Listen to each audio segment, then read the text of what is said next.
John D. Rockefeller started the Standard Oil Company of Ohio in 1870. In 1870, the United States was just 5 years out of the Civil War. Railroads were starting to slice through the countryside. Oil lamps lit up homes. Within 9 years, Rockefeller controls more than 90% of oil refining in the country. He achieves this by selling oil below cost to drive his competitors into bankruptcy. He threatens suppliers that dare work with his competitors. And he cuts secret rebate deals with railroads so that his oil ships cheaper than anybody else. This is not a company, it's an extraction machine. And it starts swallowing up any independent refineries one by one. Rockefeller had been born in Richmond, New York, to his father, William Rockefeller, who was a literal con man and snake oil salesman. He called himself Dr. William Livingston, and he sold fake cancer cures. Son of a grifter who moved to avoid creditors, Rockefeller exploited every opportunity for his advantage and then justified it as God's will, hiding his ruthlessness under a cloak of piety. When oil was found in Pennsylvania, Rockefeller knew that the money wasn't in the drilling, it's in the refinement. And he used bank loans to start his first company, Rockefeller and Clark, where he bought out his partner Clark through aggressive deal making.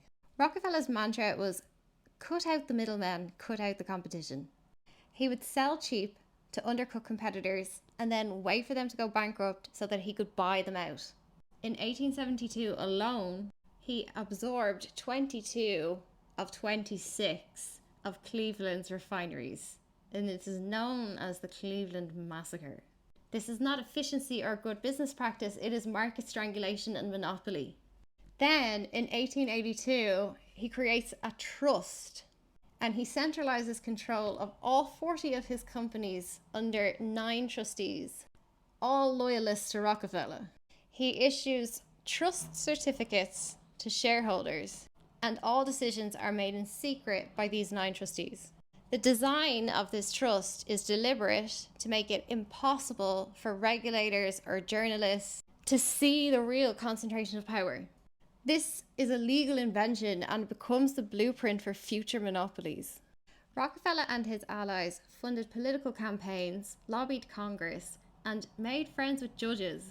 His connections in Manhattan made sure that states and authorities looked the other way as Standard Oil crushed its rivals with illegal contracts. Rockefeller was obsessed with image management.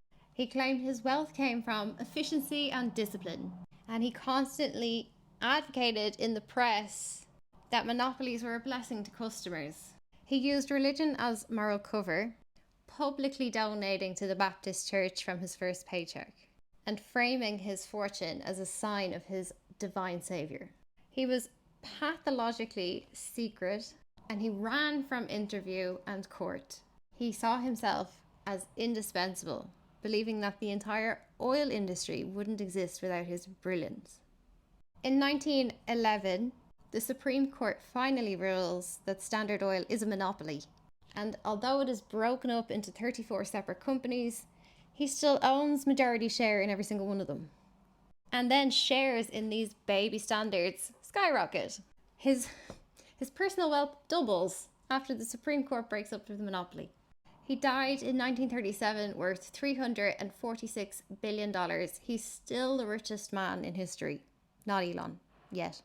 But the Rockefeller playbook lives on in our entire system, where men like him use money to rig the game, get their friends elected, and then use political power to crush competition and hide control behind opaque legal structures and trusts and offshore movements. And in his later years, he tried to rebrand himself as a benevolent philanthropist.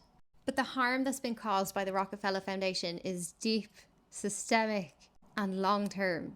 It has always been a tool for elite agenda setting, used to whitewash the monopoly crimes of Standard Oil, shape medicine, agriculture, and science in ways that protect corporate profit streams, and dismantle any self-determination systems that exist in the global south with dependency on US corporations.